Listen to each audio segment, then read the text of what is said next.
the Conservative Party and the Labour Party are both now hanging their hats on a two-state solution. I mean, this is their solution to the war between Israel and the Palestinians. But you've written, Hamza, that this is unachievable, and it's a cover for the British political classes, or I should say maybe the English political classes, support for Israel's ethnic cleansing. Do you think that's right? Is this two-state solution a myth and unachievable? Yeah, I think now it is a big myth. I think it's completely unachievable because of decades of systematic ethnic cleansing and land theft. And if you look at the situation on the ground, there's more illegal settlers within the West Bank. The freedom of movement of Palestinians is completely obstructed. So even any element of sovereignty, element of freedom is out the window. And Israeli officials have doubled down and continued when it comes to any notion of a Palestinian state. I mean, Benjamin Netanyahu, Prime Minister now, in 2015, used the election to make the major pledge that there won't be a Palestinian state under his watch. He doubled down earlier this year, before anything happened, before anything Hamas breached the border or the fence. He reiterated that there won't be a Palestinian state under my watch. We'll crush Palestinian statehood ambitions.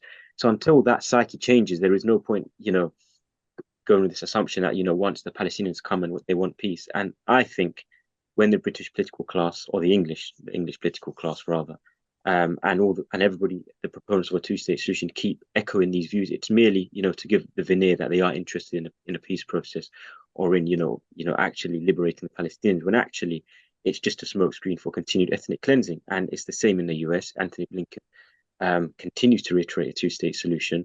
I think today it was reported that they're getting closer to some sort of deal, or they really want a Palestinian Authority to take over the West Bank, Gaza, so that they can renew the peace process and a commitment to a two-state solution. But again, that doesn't chime with the views coming from the Israeli establishment. There's already been numerous reports circulated internally, and also some available, that show that many in the Israeli establishment are using this as an opportunity, or they see this as an opportunity for continued ethnic cleansing, continued land theft. And that is the same in the West Bank, where the settlers are carrying out the objective of the Israeli strategic objective, which has been for decades, ethnic cleansing. So until, again, we properly engage and recognize that the two-state solution as it stands is, it's unachievable, it's inconceivable, because the Israeli side, or the Israeli objective remains to crush any Palestinian statehood ambitions, we won't get anywhere. So continuing to echo and to repeat that, we are interested in a two-state solution, whether in Britain or in the US, is just, it's empty words, it's hot air. Could we come on to a question about the wider Middle East? Jonathan Cook has written a couple of great pieces for us on the Declassified website about what the Israeli intention might be to ethnically cleanse Gaza, a kind of another Nakba. Where are those people going to go? Is the plan to push them into Egypt? I mean, there are documents that have been drawn up by the Israelis at senior levels that do suggest that has been at least a plan. Can I ask you both to comment on what do you think could be the best future for the people of Gaza now? I mean, is there what kind of hope is there that the war will stop and the people of Gaza can achieve a level of self-determination and a level of decent survival that they deserve and that they're being denied at the moment? There are a few reports. I think the Jacobin Institute, which is, I think, quite close to Netanyahu, has called for the relocation and final settlement of the entire Gaza population. I believe Haaretz, or one of the Israeli newspapers, reported the other day Netanyahu's request to somebody close to him to thin out Gaza. So I think the language is unambiguous, the intentions are unambiguous, and I think that's been clear from the beginning. And the lack of intervention, or the lack of care or attention afforded to that speaks volume. But I think for the people of Gaza, again, if I can use anecdotally or from experience, when I've spoken to people, they don't see a future either. They see it as, it's very up in the air at the minute, in the sense of, we've seen some of the Israeli officials and what they've said in terms of resuming or having overall security responsibility, which has grown as a school of thought, if you like, in the last few weeks.